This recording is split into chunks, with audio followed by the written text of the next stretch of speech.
Hey everyone, welcome back to the Fantasy Forge cast. Today joining me is Andrew. What's up, guys? And also we got Jaryd coming back. What's up, Jaryd? Not trying to brag or anything, but I just finished this entire bag of popcorn in like 10 minutes. It's pretty impressive, man. Wow, that's a lot of carbs. It's delicious. Carb city in a bag.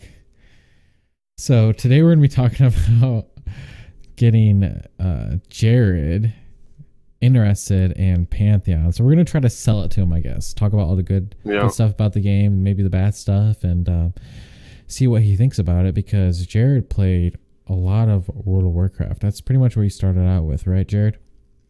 This is true, yeah. So, and personally, I think a lot of the people that are going to be playing Pantheon are going to be World of Warcraft players from Classic. I think there's going to be a good chunk, obviously, from like EverQuest and stuff like that, but I think a lot of those people have probably moved on in life. I would imagine so. I don't know, man. I don't know. Those servers are still going strong. That's true. That's true. And they still got the private servers like Project 99 and stuff. There's a Vanguard server, like a Vanguard emulation server as well. Yeah, I saw that. Yeah, I was trying to play on it, dude, but you can't. Like, you can't make an account. Won't let you? No, it won't let you. It like crashes, like the web server just like 404s or something when you're trying to make an account. And I went on the Discord and talked to the guys. I was like, hey, I was trying to like play this, and then that was 2 weeks ago and I still haven't fixed it at all, so that's probably dead. But I did want to check it back out again because I played that game in beta and it just ran terribly on my PC. I could barely play it, so I was like, okay, I'm not even going to bother. How long ago was that? 2008, 2009. Oh, yeah. Okay, yeah. Pretty long time ago. Yeah, pretty long time ago. Pretty much when it came out. But we'll talk about... where did you guys first hear about Pantheon? Sorry, stop you there. Oh, that's good. Well, I saw it on Kickstarter like 3 years ago. Somewhere around there. That's when they were first trying to like get it funded. But I looked into it because I saw like it was an old school MMO that they were trying to bring back, and had like, all these classes and races, and I don't know, it piqued my interest. So that's where I saw it. Yeah, Andrew is the one that probably turned me onto it, actually. Yeah, I think you are the one that showed me it. And I was like, I don't know. But they had a really good soundtrack. I remember listening to SoundCloud, and I was like, oh, this is really good, man. Yeah, the SoundCloud that they had, which I think it's still up. It is still up, yeah. Yeah. But yeah, the music was great. Yeah, I was really impressed with it. Yeah, that's like almost what got me into it. Like, just to start looking at it. And they had like no information on the game at all. I'm a pretty big sucker for a good score. Yeah, definitely. So, okay, let's ask Jaryd, since you've only played WoW and you've never played like an old school MMO. I mean, would you consider RuneScape Classic an old school MMO? Yeah. I mean, yeah, it was a browser MMO, right? Yeah. I did play that for a while. Okay, so you played RuneScape Classic, which is probably as far as it goes back for you. Yeah, and like I was saying before, a little of Neverwinter Nights online.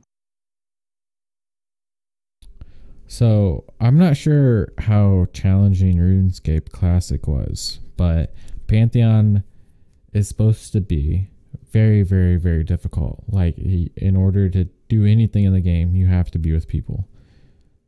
Yeah. Is that like an unfamiliar thing to you? Not entirely, no. So you would prefer to group with people all the time and stuff like that? Only if I'm able to play with people that I know all the time in a server like Discord or something like that. Well, they're gonna have in-voice chat in the game. Gotcha. Yeah, that sounds cool. I mean, I would say no if I wasn't playing with anybody. So the challenge would be like too much if you didn't have like close friends to play with. Yeah, it just sounds really depressing. But you're supposed to go out and make friends. Yeah, you can talk to everyone. You can just you're supposed to go out there and make try to get into a group, right? Yeah, I mean, yeah, it depends on how interesting the game is. Like, if it really piques my interest, I would put in the time to meet people on there. Mm-hmm. So, Andrew, what would be a strong point to sell to Jaryd then? Strong point? Yeah, about the game. I mean, we know it's going to be challenging, and it's focused on meeting with people and overcoming all the challenges, right? Yeah. Well, another aspect would be like the combat. The combat will be like very tactical. It's not like, I guess live World of Warcraft right now where it's like just spamming everything. It's very methodical, and you have to like. I know they're gonna have like different skills you can switch in and out, because you only have like 10 on the skill bar, I think, at once. But you basically pick and choose depending on the enemy or the group or the mob or whatever. So combat will feel more engaging. So you're saying that you like the limited action skill set? I'm not saying I like it, but it can definitely work. I mean, I played other games like that did it, and I wasn't a big fan of, like Guild Wars 2, for example. But I don't know. Like I also agree with the point that if you have too many skills on the screen, it can create a lot of clutter. And then there's also abilities that don't get used. A lot of like filler abilities. Well, yeah, those are the fun utility abilities, right? Like, yeah, they may not get used a lot, but you still have the option to use them. I don't know. I really dislike the limited skill set. I guess it could. I could see it having its place, and then if you have to be in like a town or you have to talk to somebody to swap out your skills or like meditate for a while, it makes sense. But I just really don't see the point in having a limited action skill set where you fight a mob, you fight a group, you beat the group. Okay, now you're on to the boss, and now you just swap out your skills out. Like, what's the point? I was like, no point. Yeah, I don't know. Like, I mean, you could just, again, less clutter, less abilities you have to worry about at a time. Well, can I butt in for a second? It kind of is the same thing as having a talent tree. Like, you kind of have to pick and choose and build, create a build based on how you want to play. Right, but okay, that's a good point. But the talent tree is mostly like passive buffs, and the only positive I can see to the limited action skill set is where you have two classes there that are the same, and they both bring different skills to the party, to the dungeon or whatever it may be. So like this rogue is spec'd in, like he has these skills, and this other rogue has these other skills, so they kind of like it kind of separates out a little bit. You know what I'm saying? Like that's the only way I can see it kind of making sense. But I think if you just like are able to like swap your skills out like at any point in time, as long as you're not in combat, then it's like why not? And then why does that even matter? Yeah, it's going to be depending on how well they're able to balance the skills or whatever you want to call them, spells, whatever. Yeah, that seems like because if they're not balanced well enough, then people are just going to have a cookie cutter build, and everyone's going to have the exact same thing, Exactly. But if they balance it correctly, then there's going to be different types of classes, of the same class. If that makes sense. Yeah. So another thing about Pantheon is that we were just talking about these dungeons. These dungeons are not instanced. Right. Yeah. So you can have multiple groups, like as many groups as whatever, all in these dungeons, and these dungeons are actually made around to have multiple groups in it. So they're massive. Like they are absolutely massive. And if you try to if you two groups get together and they're like, okay, we're both going to attack the boss, and like split the loot or whatever, then the boss has a certain, I don't know, like AI built into it or whatever, like a threshold amount of many players are in that like area, and he'll do certain things that will trigger certain events, to whether he'll like go get reinforcements or there'll like more people will come in or whatever it may be. That will happen too. So what do you think about like dungeons not being instanced, Jaryd? I need more information on how the loot table works, or the loot system.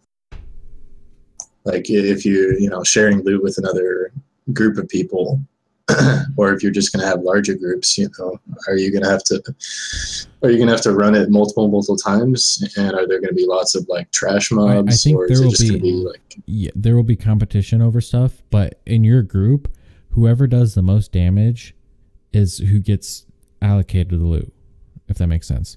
So it's not whoever first. Well, and this is all to be determined, but from what Brad was saying was that it's based upon who does the most damage to that mob, and then it gets allocated to that group. okay. And I imagine the rolling system is exactly the same as it's always been, right? So yeah, just RNG. so what do you think about like multiple groups being in one dungeon, and the dungeon is just massive, and you're just going along the dungeon and you see like another group over there and like, well, what's up, guys? I mean, I'm totally fine with it as long as it evens out, to be an average amount of time that it takes to get loot, versus if you're not like the best, for it to take ages, And then there's the whole camping thing. You're going to have camp set up, like farming a mob for a specific item. So I don't know how they really deal with that. I mean, it's gonna, I imagine, regulate itself. See, that's the thing about a PvP server. It'll be interesting when it comes to the camping mobs and stuff like that, is that you can just go up and like kill these people, take over the camp, and then all of a sudden you got all these guilds fighting for it. Like always a struggle over this mob. Yeah, and I can definitely see that appeal to as people like you who definitely want that. Yeah, I want all the drama. It makes the game. It definitely elevates the incentive for competitiveness. So yeah. Mm-hmm. I don't know. I'm just gonna stick with PvE personally, but yeah, whatever, man. I don't know. I can see why it's it would be fun. I definitely would want to jump into that, but not when I like my first run through on my first character. So I just wanted to go as smooth as possible. See, I'm the opposite. I want people ganking me. I want everything. I just think that PvP, it kind of elevates every single aspect of the game when it comes to like talking to people and socialization. And it'd be really cool. I know they're not going to do it, but it'd be really cool if they did kind of a bounty system on that. So someone who's being like really troublesome, you can actually put a bounty on their head, and whoever finds that person and kills them, they get a reward, and the person who had a bounty on their head gets punished in some way or another. Yeah, that'd be really interesting. I'd love to see that. It probably be a way to deal with it. Yeah, I don't know if it fit into a game like Pantheon or not, but yeah, I don't know either. I like that idea because I feel like people who are especially talented get targeted anyway, and they might as well add, some reward or something to it besides just notoriety. Mm-hmm. Yeah. So, what role do you like to play in MMOs generally, Jaryd? I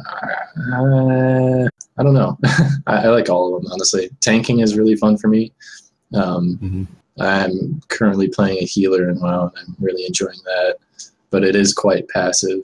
I don't know. My original role was DPS, range DPS, and I really had fun with that. So the cool thing about Pantheon is they're actually kind of going beyond the Holy Trinity, and they're doing what do they say, like quaternity or something like that, where there's there's four. There's four: tank healer, DPS, and CC. Yep. Blasphemy. Blasphemy. Well, that's kind of how it's always been. I mean, except for I think in WoW. In WoW, was there much CC? Oh yeah. Oh yeah. Okay. I mean, yeah, it's already there. I guess they just give it its own, category. How are they going to distinguish CC'er from other roles that also had CC? Like, are they just not going to do as much damage? Or I imagine the other roles that have CC is not going to be as impactful, probably. Like the main CCers, like mesmerizing, mobs and stuff like that. It's going to be like kind of like a rogue's, a sap, So the classes that can CC and are designated as like the CC type, the crowd control type, are going to have like really strong CC abilities that you're going to really need. I foresee them being the like group leaders or something, because they're like the strategists. Yeah, I could definitely see that. Usually it was always the tanks being the group leaders. Because they're like, okay, I'm going to pull this guy and I'm going to get aggro on this guy. Attack this guy. Yeah. They had the most responsibility. No one's attacking this guy. Oh my god. Yeah, I mean, it depends on who is the initiator. Mm. Well, and then there's also the monk class, which is like a polling class. So I mean, there's that aspect too. You have someone who polls. So I mean, they would be the initiator, I'd imagine. Yeah, they are. Well, one of them at least, as far as we know right now. The monk has this ability called Feign Death, basically like a hunter in WoW, and you feign death and it just releases aggro, and then you can pull the mob right there. Yeah, Interesting. Pull them one at a time. Mm-hmm. So that's like his main aggro ability. That's pretty much what he brings to the group in terms like that's like the main thing he brings to the group at least. Yeah, he's also DPS, but yeah, his main thing's pulling. Yeah, like people will probably be looking for. It'll probably won't be a monk. It'll be just like polar, looking for this, looking for CC. So all of a sudden you get, instead of like, oh, we need 3 DPS, 1 healer, 1 tank, you get kind of a amalgamation of all these different classes, and they have 12 classes right now too. There's quite a bit of classes. Yeah, released with 12. Yeah, that's crazy. That's really a lot of classes. I was talking to Andrew about it before. I was like, that's so many classes. I'm a little worried that they're not going to be able to balance it out properly, or just make every class be unique in and of itself. Yeah, that was one of my concerns, but I'm sure they'll through. I think balance is kind of interesting because I think it's not always the case, but a lot of times it's not always just the inherent abilities that create the balance, but the way that people discover how to manipulate them. And it kind of becomes like the flavor of the month type deal. Mm-hmm. And, that changes over time, obviously. Right. But since there's 12 classes, it kind of makes sense to have open instance dungeons, or whatever you want to call them. Mm-hmm. Yeah, I don't think anything in the game is going to be instanced. I mean, technically, the zones are. I don't know if I'd say they're instanced. How many zones would there be? There's going to be the map's pretty big, but yeah. For the zones is like you go in and you see a loading screen, and then you're in like this zone, which is just basically a giant map. It's not what do they call it, Andrew? Continuous or you know what I'm saying? Where you don't see a loading screen, you just kind of walk through to that next zone, and then. Oh yeah, it's like just completely open world, I guess. Didn't they try doing that with Warhammer Online? Did they have zones in Warhammer Online? I can't remember. I feel like it was open like that, something like that. I don't remember seeing loading screens very much.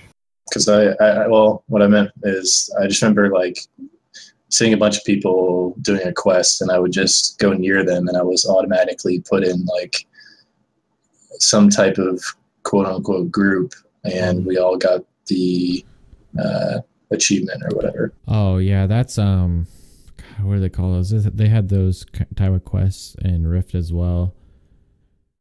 It's kind of I can't remember the name because it's been so long, but basically like an event happens. Yeah. In the zone, and then like people come together, and like you don't need a group or do anything like that. You all kind of get counted in for participation points. I can't remember what that is. I wonder if they'll do that in this in Pantheon. I kind of hope they don't. I was just gonna say I don't care for it. Yeah. Yeah. And you said like they grouped everyone together? Yeah, it automatically That's grouped okay. like everybody together, and then like people that were on the top 5 spots for leaderboards got like more prizes or something like that. And it just feels like such a mini game that it really doesn't need to be in the game. When you Yeah, start, no, I don't see Visionary Realms implementing that. Yeah, I don't see them either. When you start putting like these mini games in it, it just really takes away from the actual world itself. Mm-hmm. Especially daily quests, dude. Yeah, they just tried to like make it so grinding was like still beneficial. For daily quests? Yeah, I mean that was basically what daily quests were. Daily quests were just to get you to log in every day. Well, yeah, but most of it was just grinding. Oh yeah, all the quests were pretty generic and shit, but Yeah, it was just to get you to log in every day. So you know, just see, as long as they're not trying to do things like that, where they're just trying to get you to, we're not just thinking about the psychological tactics to get you to log in so you keep subscribing, then it'll be fine. Because once you start doing stuff like that, it becomes completely I don't know the word, like inorganic or not real. This doesn't feel like coherent. Daily quests just feel like a chore to me. Yeah, they are a chore. yeah. The less chores, the better. Right. In Pantheon, they have 9 races as well. Oh, 8. I'm sorry. Was it 9 or 8? Oh, there's 9. There's 9. Yeah. Yeah. And 9 races too, so that's definitely a lot. And each one of them is gonna kind of bring their own unique take to it. Yeah.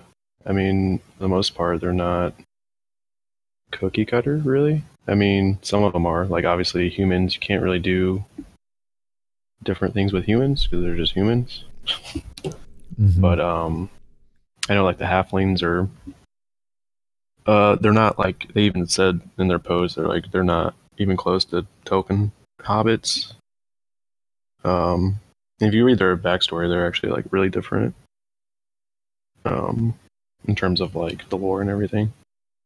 Are there like alliances and rivalries, or are there clear-cut factions? Basically, like a short version of lore is like all these different races are from different like realms or planets, and they all got tossed on this main planet called Terminus. So they're all from different worlds, essentially. I mean, it's all on the website there, like all their backstories and everything. And like I know the gnomes are really different. I've never seen anything like it before. They're like ethereal creatures. They're not like the pint-sized little bastards that are in WoW. Yeah. But yeah. But are they all naturally at war with each other, or what's up? Some of them are. Like, I know there's factions, but there's also alignments. So you have your good races, neutral races, and evil races. So 3 for each. And like all the alignment races are working together. So like you got the evil races, good ones, neutral, whatever. Gotcha. In terms of like what's going on with the faction specifically and like the wars and stuff, they haven't gone too much into. But that'll just come down the pipeline. Yeah, it'll be interesting to see how your alignment and all that stuff plays a part into it. Yeah, because I know, like I heard in like an EverQuest, if you were an evil character, like you didn't have too much access overall, like in the world, because you couldn't go to the good aligned cities without getting killed, like on site. Yeah, the guards were KOS on you. You'd go in there and they're all hostile. Yeah, but they provided other benefits for being evil, like the Iskar, I guess, like had really good benefits, like really good racial abilities. But I mean, you could change your alignment in the game. You could become good, but it would take like a really long time. Like I remember it was like people were saying like 6 months 6 months to a year or something like that, just to change your alignment. Yeah, that's a long time. That's Mhm. it's a long grind. And another thing that's kind of interesting, Jaryd, is that there's no like quest hubs in this game. Essentially, they have a different system called the perception system. So you basically walk through like a town or wherever you may be, and NPCs will actually come up to you and engage you and talk to you, and then you can, listen to them or, shoo them off, decline them or whatever. And then that's kind of how that's their take on the questing system. So it's a lot more organic. There's no question marks above people's heads. It's really all about exploring. That's what Pantheon is really all about, is exploring. And that's something I'm really looking forward to. Interesting. So are there going to be like multiple zones that you can go to per your level, as far as we know? Yeah, I believe so. Gotcha. So as long as it's not linear. Yeah. Yeah, like I know it could be linear. Like you'll be able to go into higher tier zones at whatever level, you know what I mean? But like it's just gonna be way harder. Gotcha. Like, you can get level 1 character, you can go really anywhere, but you're most likely going to die pretty quick.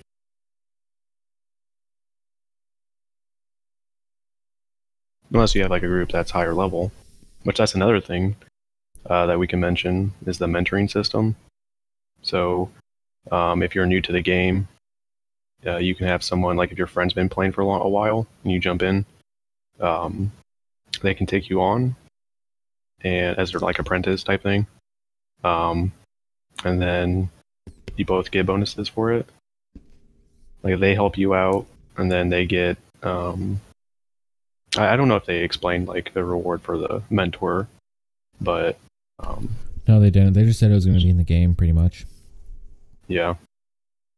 And I know there'll be like what do you call it, like de-leveling or so like a level 50 character will come help you out, but they won't be able to like just blow through everything for you.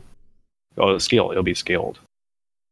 Gotcha. So all their armor and their weapons and everything will be scaled. But I mean it'll be easier though, so yeah. Just not like godlike. And you can get like, and okay, another thing to add is that none of the items in this game are going to be bind on equip. So everything can be traded and sold. Mm-hmm. And if you have like a really high level item, you can actually equip it on your low level guy and it will get scaled down. What do you think about that? That's an interesting take on Blizzard's transmogrification system. Sort of, anyway. Yeah, roundabout way. So you could essentially just pick an item set and stick with it the entire game, is what you're saying? Or am I misunderstanding? That's how I understand it as well, which I was about to say, like, I don't really like that. I don't like scaling. I don't like anything to scale with stuff, to be honest. I think if you have a high level guy coming to play with you and you're in this like mentor system and it scales you down, that's fine. But I think just, you know what I'm saying? Like, I just don't like the whole idea of scaling items down. Well, it doesn't make sense. There isn't going to be a level requirement for weapons. Was that a question? Yeah. Yeah, I'm sure there will be, but you can have they were talking about that, having like level like high-end items and then like selling them, and then like a lower person using them, and then like the stats that they gave you, like the DPS it had, was all that was like scaled down to whatever was the appropriate level.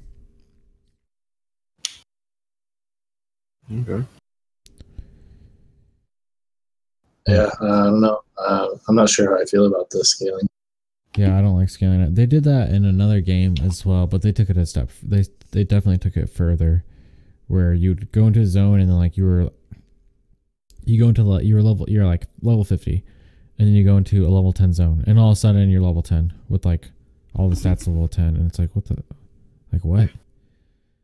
You know, it felt like they were recycling content, or they made a system to recycle content. It's like, I already did all that stuff. Why do I have to go back and like fight the same mobs that I know are weaker. Like it just puts this kind of artificial, gate, like progression gate on your character, if that makes sense.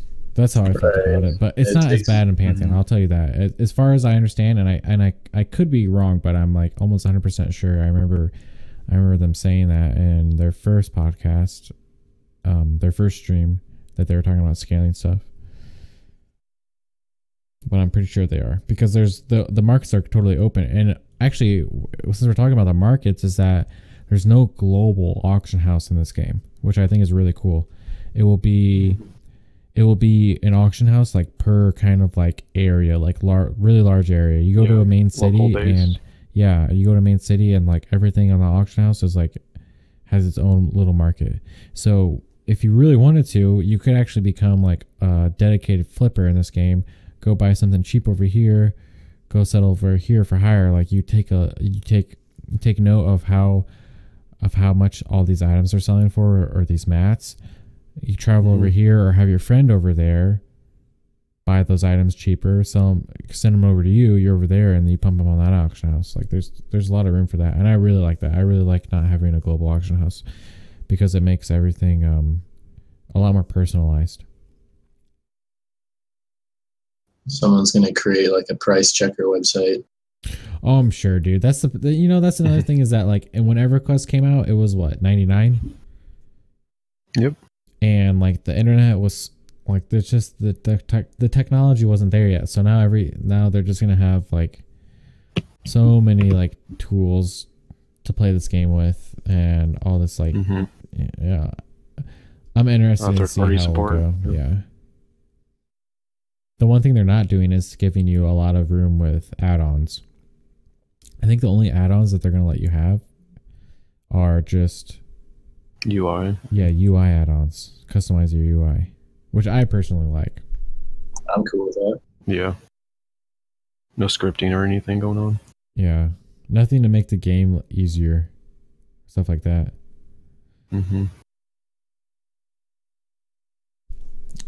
I mean, in classic WoW, there was an add-on that would literally tell you when there's an enemy around you. It would come up with like a big red alert and play like a sound bite of like horns going on, and it would say, "Oh, there's an enemy near you." So you become like, "Oh shit, I have to, actually pay attention to my surroundings now." Like, I'm really glad nothing like that is coming into the game. Yeah, I mean, honestly, this is like the next big MMO we're looking forward to. Between the social dynamics and the variety and exploration. I mean, and there's no map. No map either. Yeah. How do you feel about that? How do you feel about that? No map. I mean, I don't know. I'm thinking of things that I'm gonna want to do, like create my own map and my own like item price checker or something, just so I can. I mean, unless I played enough to just memorize it, which would probably just happen anyway. But I mean, I'm curious. Like they're making a lot of statements with these things you're telling me about the game, and I am curious to watch its progression through alpha and beta, and to see what kind of changes they make themselves and changes they make based on what the players think. Yeah, that's Can you give me some more like the basics? Like, is there a max level set yet? I believe the max level is 50. Is that right, Andrew? I'm not too sure. I haven't heard of a level cap. You haven't? Gotcha. And are they wanting to make that the main experience, or are they trying to make endgame the experience? Like the main experience is definitely getting 250. Yeah. And they're gonna have a good amount of endgame content as well. But yeah, they said they want you to have as much fun as you did at like level 1 to 5 as you do in like max level. Gotcha. Yeah, so which I think is really great, because I mean, a game like WoW, like the end games basically.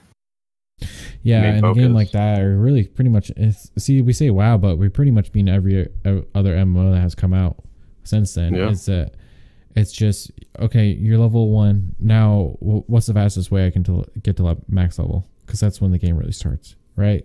Mhm. So this I don't game, think that's so true for vanilla, but all the other expansions, yes. you don't think that's so true? Yeah, for vanilla? live. I think that's pretty true with vanilla. I don't know. Maybe that's 'cause There's I played it a lot. there's a much more natural like armor progression in vanilla.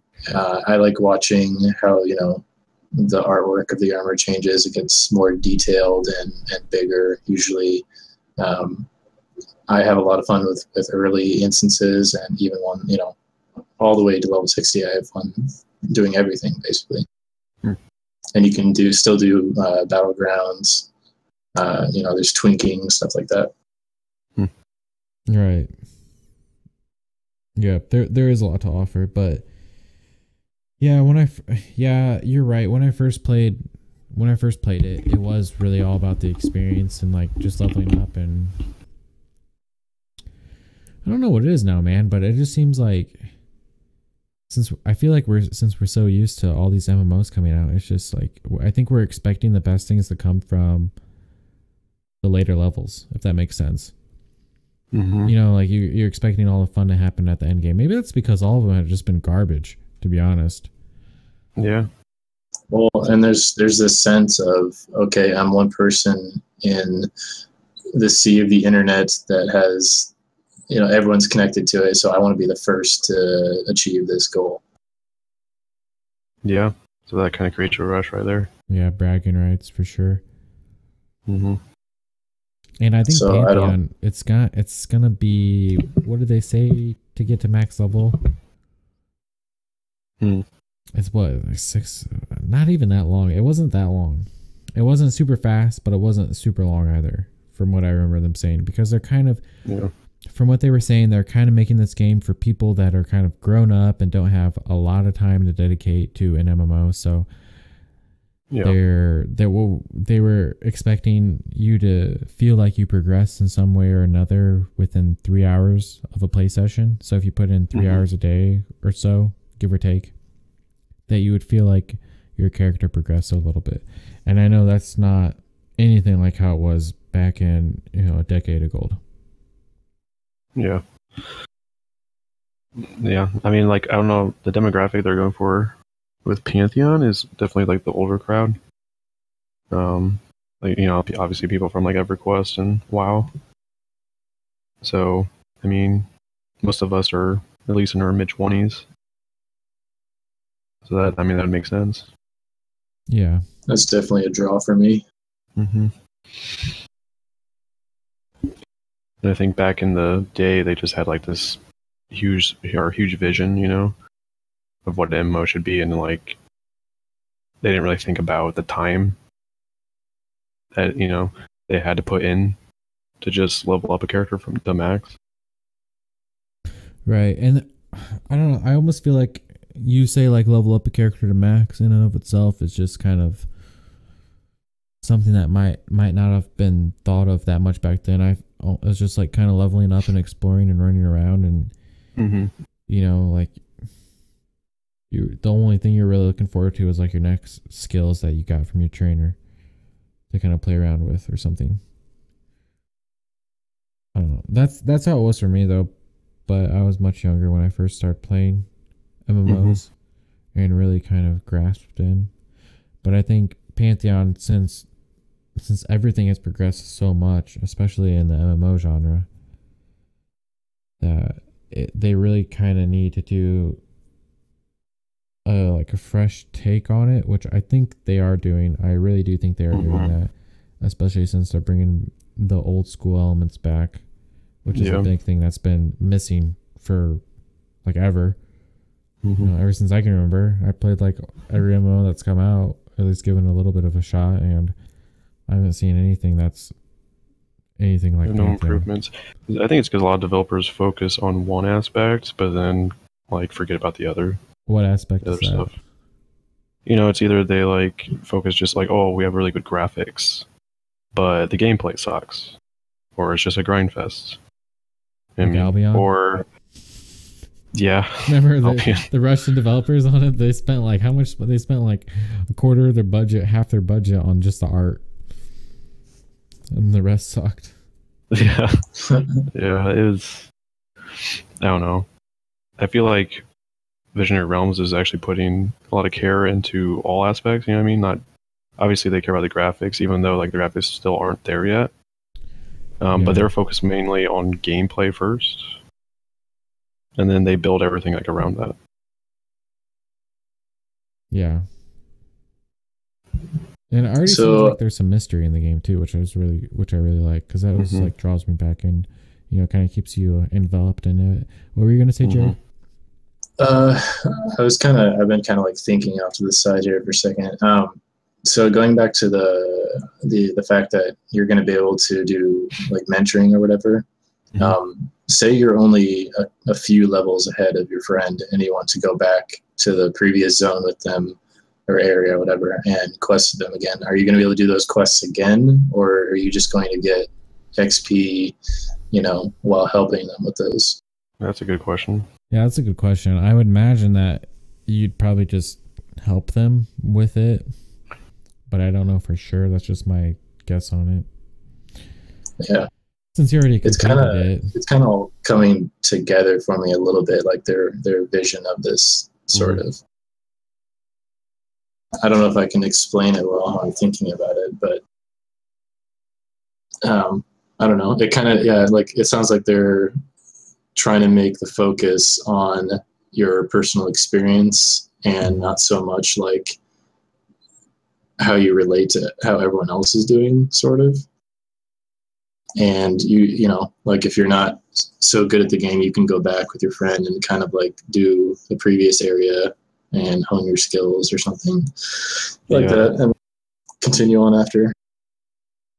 Yeah, I mean, they're just giving you a lot to do. And again, the whole like group aspect of it, like they're focusing on heavily. So I don't know. Well, how long do you think it should take to reach max level?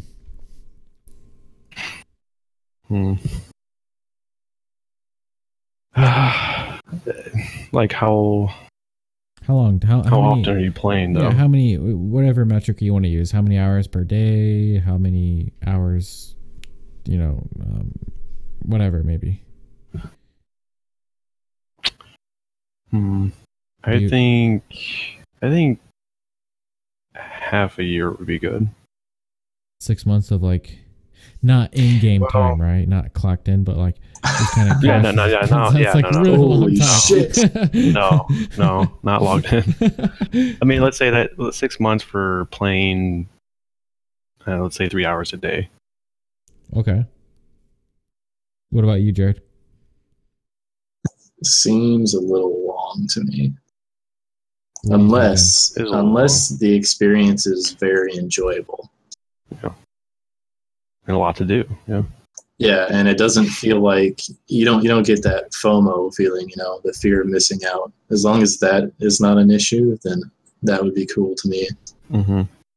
Yeah, I think it should take a really long time, because I think having a really high leveling curve slows the game down, making people like stay in the world longer. You're in the game world a lot longer, and you're also in like certain zones longer too.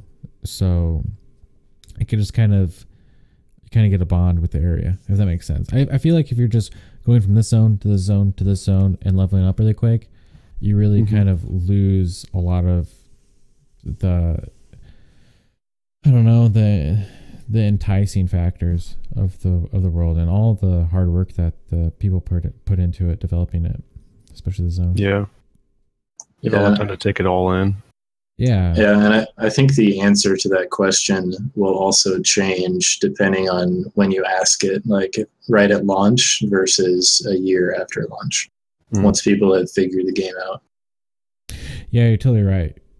Once people have figured the game out, they probably just want to get to max level, right? Yeah, they're going to try to find the quickest way to get there. Yeah. Right. Unless the experience changes drastically based on what class and what skill set you use. Which I like that idea. think that'd be cool if they implemented something like that. What idea? Like, just make it like a different experience for each class or a race or something. You know what I mean? Maybe content that you wouldn't be able to get otherwise. Yeah. It seems like a lot of work for them to put in. Yeah. However, I am all for developers taking a longer amount of time to create something better. Yeah. Yeah, and VR is definitely taking their time. They're going to go into pre-alpha this year. Sometime this year. They said like holiday. So within the next month. And then me and Brad talked about this earlier. Like it probably won't release. I'd say probably like 2019 for a release. Sounds good to me. Yeah, 2018 at the earliest. Like it'd have to be like late 2018. Yeah. But I wouldn't even have a chance to play it until probably Christmas of next year. So that sounds okay. Mm-hmm. Oh yeah, you got some time. I know you're kind of hyped about World of Warcraft Classic though, right? I am, but they've yet to release any information on it. So I'm still on the edge a little bit. Yeah, we'll see how that one turns out. Like I was saying before, it's like if Pantheon and WoW get released within like pretty close time frames, I'm gonna go to Pantheon. Definitely. No, for sure. I would like to think you would. I mean, since you played WoW so much. Yeah. And even I'll definitely take a taste of both meals, see which one I like better. Mm-hmm.